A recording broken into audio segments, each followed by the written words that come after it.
Hi friends, today we will see the 15th lesson plan from cellular respiration and metabolism from the unit Organization of Life.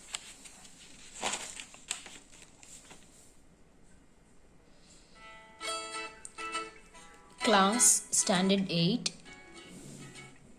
Unit Organization of Life, and topic Cellular Respiration and Metabolism.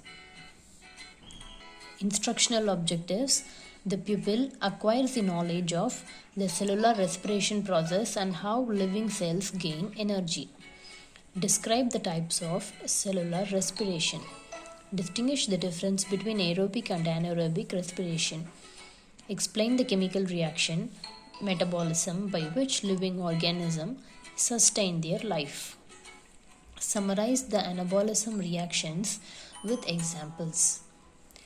Outline the catabolic reactions with examples.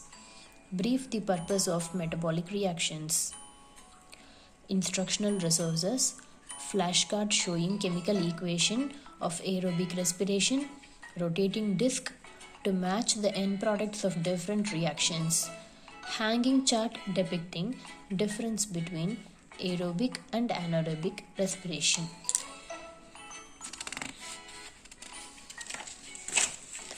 Previous knowledge: the teacher asks a question to test the previous knowledge of students. What happens to the food that you eat? We chew the food to make it easier to swallow. Is it? Why do you need energy? How do you get energy? Why we become tired? What are some of the chemical reactions taking place in our body? What happens during the digestion process?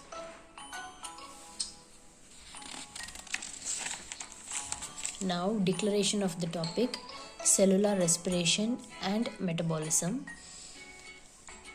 The first content: cellular respiration is the process by which organisms break down into a form that cell can use as energy, which is available as ATP to living cells.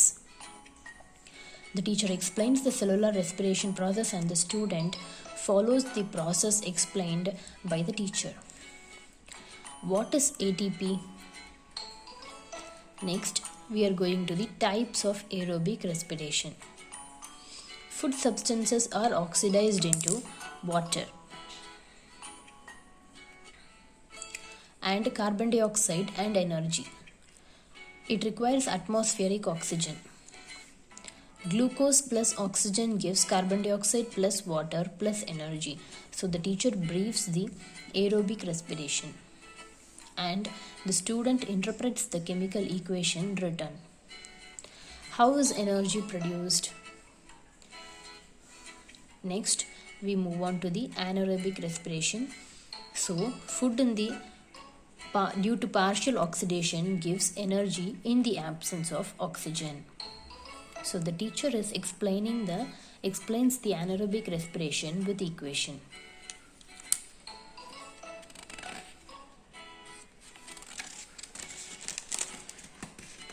Example we give here: yeast, ethyl alcohol and carbon dioxide are the byproducts. So glucose gives ethanol plus carbon dioxide plus energy. So the student listens and note down the chemical equation. So we can evaluate by asking: anaerobic respiration takes place in the presence or absence of oxygen. Next, we differentiate aerobic respiration and anaerobic respiration. Aerobic respiration takes place in the presence of oxygen. Anaerobic respiration takes place in the absence of oxygen. Aerobic respiration end products are carbon dioxide and water. Anaerobic respiration, carbon dioxide and ethanol or lactic acid are the end products. Aerobic respiration is common in all higher plants and animals. Anaerobic respiration is common in microorganisms and human muscle cells. So the teacher differentiates the main differences between aerobic and anaerobic respiration. The student determines the differences as explained by the teacher. So here we evaluate by asking: what are the byproducts of aerobic and anaerobic respiration? Next, metabolism is the sum of all chemical reactions by which living organisms sustain their life. So the teacher describes the metabolic reaction and the student follows her.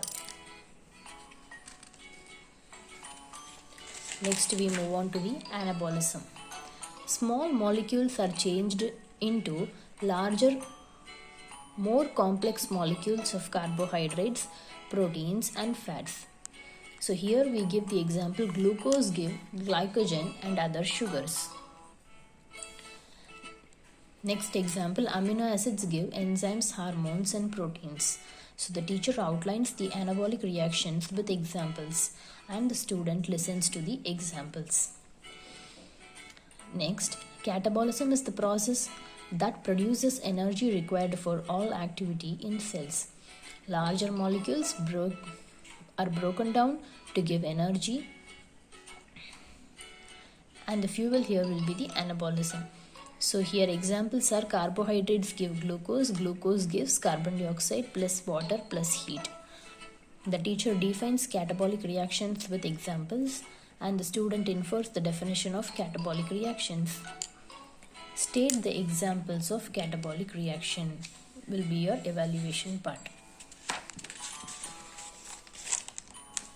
Now we come to the last page, recapitulation. How is the energy produced? What are the byproducts of aerobic and anaerobic respiration? Explain catabolism. How aerobic and anaerobic respiration differ? Here follow-up activities we can give. Define metabolism. Why do we need instant energy? Does glucose give that energy? Explain. So here we end up with the student signature. Thank you friends. Please subscribe for more lesson plan.